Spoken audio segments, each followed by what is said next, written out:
पति को वश में करने का टोटका।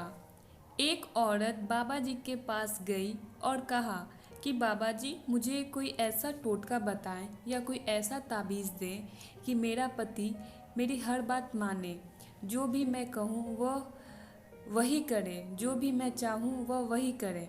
बाबा जी दूरदर्शी थे। उन्होंने औरत की बात ध्यान से सुनी और कहा, बेटी, यह टोटका तो सिर्फ शेर के गर्दन के बाल से ही हो सकता है, और वह बाल खुद तुम्हें शेर की गर्दन से उखाड़ कर लेकर आना पड़ेगा, तभी टोटका काम करेगा, वरना इसका कोई फ़ायदा नहीं होगा।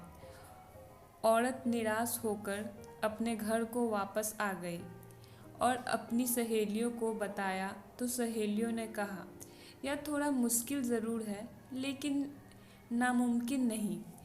तुम एक काम करो, रोज़ 5 किलो मांस लेकर जंगल जाओ और शेर जहाँ से आता है वहाँ डालकर छुप जाओ।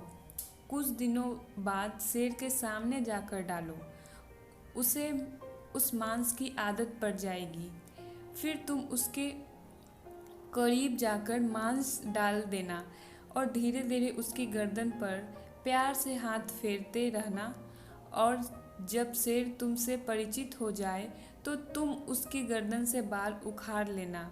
औरत को सहेलियों की बात पसंद आई। दूसरे ही दिन उसने मांस लिया और जंगल गई। जहाँ से शेर आता है वहाँ मांस डालकर छुप गई। शेर आया, मांस खाया और चला गया। उस औरत ने 1 महीने तक ऐसा ही किया। 1 महीने बाद उसने शेर के सामने जाकर मांस डालना शुरू कर दिया, ताकि सबको पता चले कि उसकी सेवा कौन कर रहा है। 1 महीने बाद फिर शेर उस औरत से परिचित हो गया था। फिर एक दिन औरत शेर की गर्दन पर हाथ फेरते फेरते मौका देखकर गर्दन से बाल उखाड़ लिया और खुशी खुशी बाबा जी के पास आ गई, और वह बाल बाबा जी को देते हुए कहने लगी, बाबा जी, मैं शेर की गर्दन से बाल उखाड़ कर ले आई हूँ, अब आप टोटका शुरू कर दें। बाबा जी ने आश्चर्यचकित होकर पूछा, यह तुमने कैसे किया? तो औरत ने सारी बात बता दी।